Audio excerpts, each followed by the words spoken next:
Welcome to Becoming I. I'm gonna do the tarot readings for the month of May 2026 for each zodiac sign. But before we get started, I wanted to talk a little bit about what I've been feeling and getting as intuition for the month of May. I feel like it is a month that we need some time to integrate everything that we've been receiving as downloads of light and information. Light is information, and we've been receiving lots of it. And since the astrological new year, when the sun entered Aries, we've received a lot of energies and upgrades, and the body needs time to process that and fully integrate and hold all the light so you can have upgrades in your life. So I feel like May is a month that we need some time to ponder.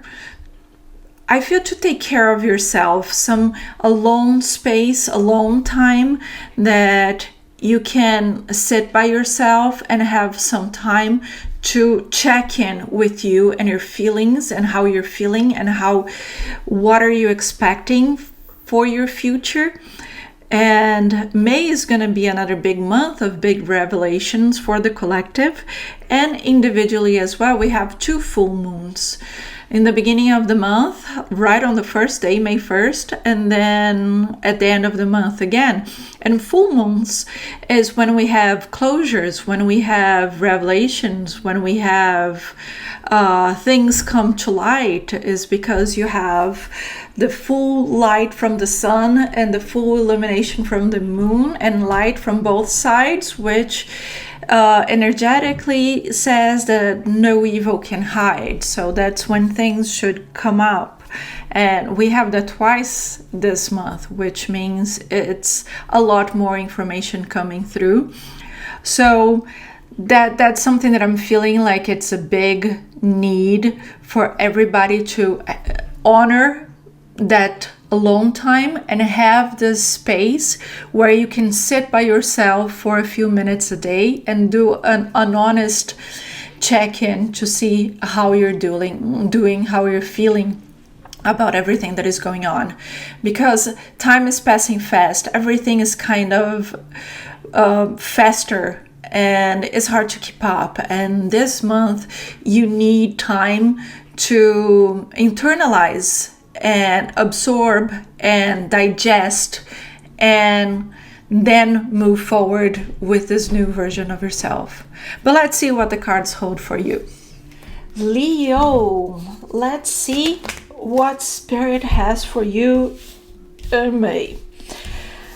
Okay, we start with the Tower. Tower is always challenging. I can't say that is. I know the Tower comes to help you. It is always for your benefit. It's always for the best. But while we're going through it, it's never fun. It's never a ride in the park, because the Tower is supposed to test your foundations. So it's like having an earthquake to see how resilient your house is. Was it strongly built? Is it gonna make it? Well, Spirit's gonna test it. It can show up in many different ways in your life. It can be in your personal relationships, in your business, in your finances. But it feels like your beliefs, your structure, your foundation is gonna be tested. Usually comes with things happening out of your control, so it feels chaotic, it feels sudden.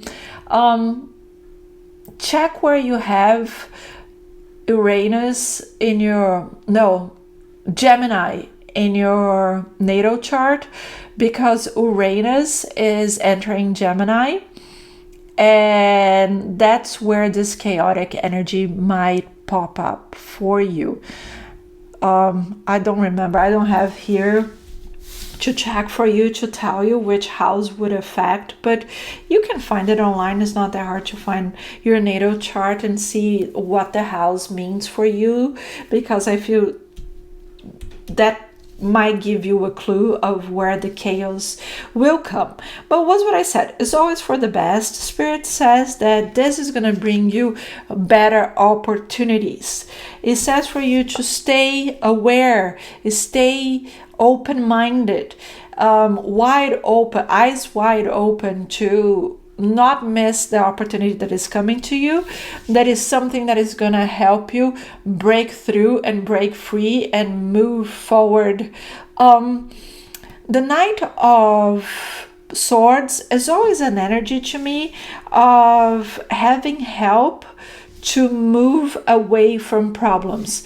It's like the pioneer, the one that goes in front of you, testing waters and testing the way to make sure everything is safe and better for you to go. So the energy is very helpful to get you through the tower, have opportunities, and having this guide helping you move along is going to help you a lot.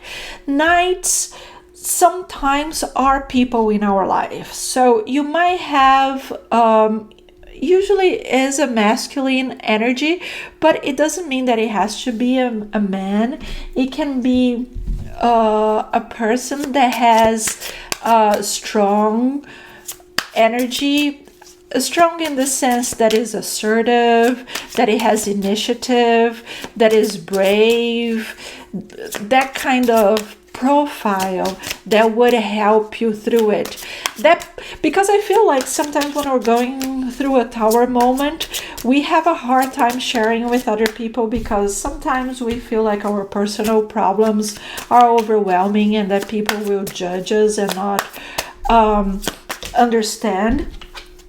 And then the Knight of Swords is a person that is kind of nosy and pushes you and is asking, what is going on? How can I help you? What can I do? So I feel like you're going to have that energy of somebody that is going to be there for you, that is going to make you open up and talk about it and help you with a solution.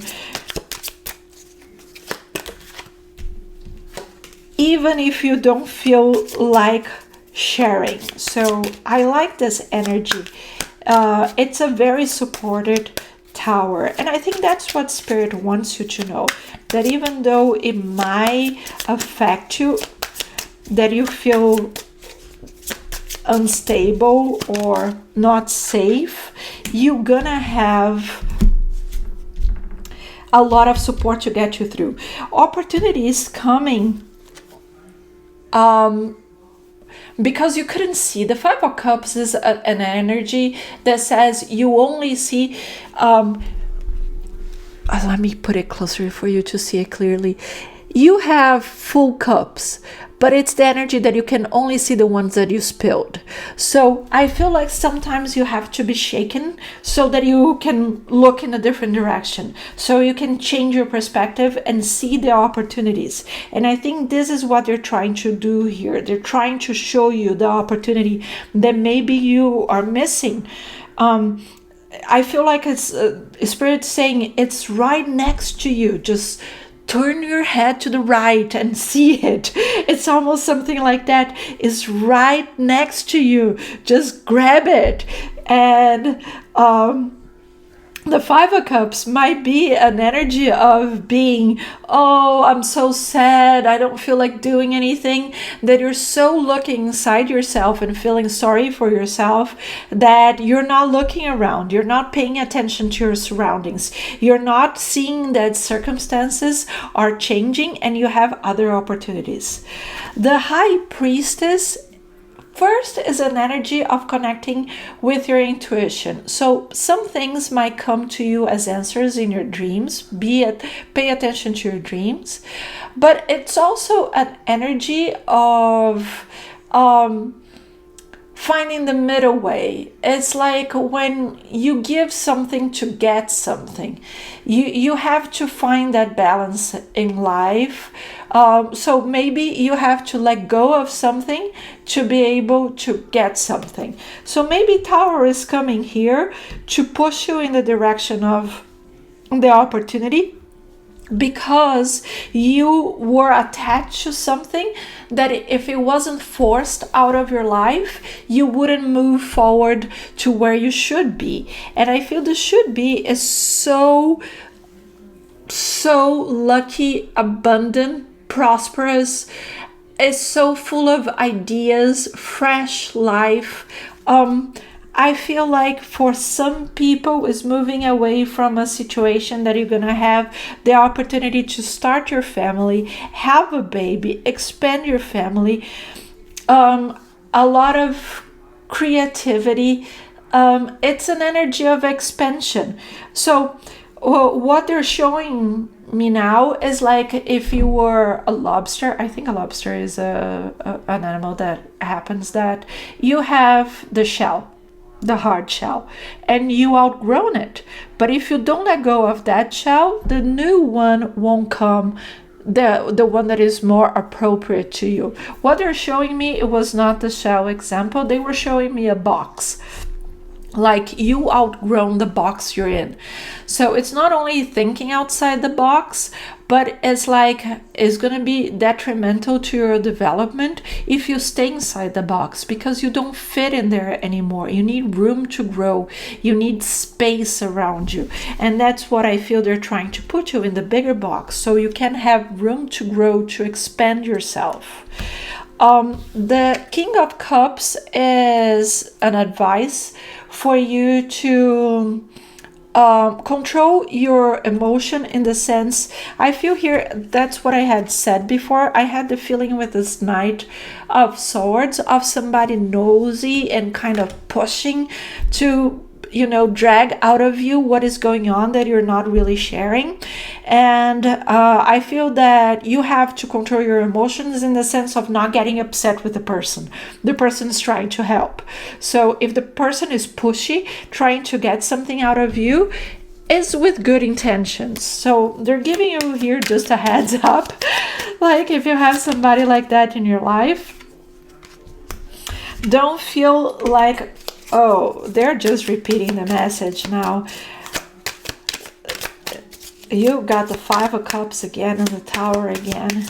Let's see. Do you have more information? The Hermit and the Eight of Wands. Okay, so what they're saying here that they are repeating, yes. You are focusing in the spilled cups and not the full cups, and this is why the Tower is coming, to help you see what you have next to you, which are the good opportunities. So the Tower is definitely because of that. Your first response is going to be to close yourself. The Hermit, you want to try to isolate, and you're going to be pondering, why did this happen?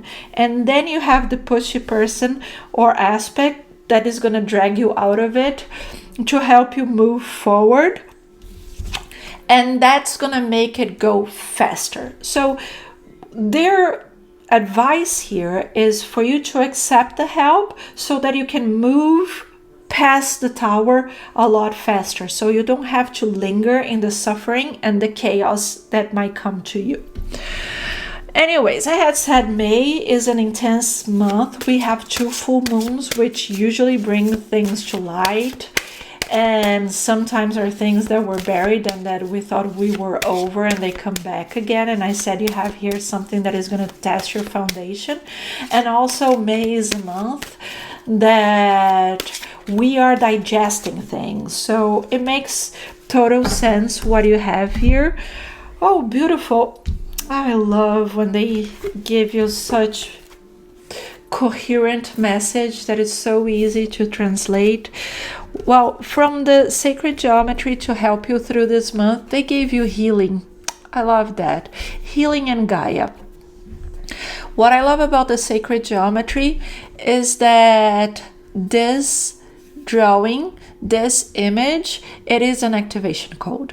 So just by staring at the pictures, looking at this picture for a while, is like tuning into the frequency, a radio station of healing or Gaia. And that is going to help you tune into that energy, that frequency, and elevate your vibration to make things a little easier in your life. So screenshot these cards, use it whenever you feel like it. You can always go back and look at them, use as a wallpaper on your cell phone, a screensaver, whatever. But if you feel like you need this in your life, it's a great way to connect with the energy. So healing, the frequency of healing supports our intrinsic ability to restore our health and our wholeness. Wholeness, I feel this word strongly for you. By consciously using the information that comes to us through our senses and harmonizing everything accordingly. So I feel like this is something, the wholeness is something important with this tower, for you to feel whole again, for you not to feel broken, for you to feel like you're enough and more than enough. So you have this healing for you, and Gaia is working with, you're not alone, it's being the connected. The frequency of Gaia reminds us that we are infinitely connected to one another, just as we are to our Great Mother and to the universe that birthed us all. So accept help. We are all connected. If you accept help and you heal and you're feeling better, it's going to improve yourself and is going to improve everyone around you. So your development is humanity's development. So this is what I feel with this energy of Gaia, of you feeling connected, supported, embraced, loved, and belonging. And I think that helps along with the energy of healing and feeling whole again. So let me know what you think of this reading, if it resonated or not. Leave it down in the comments. I hope you enjoyed the tarot reading for May, and I hope to see you soon again.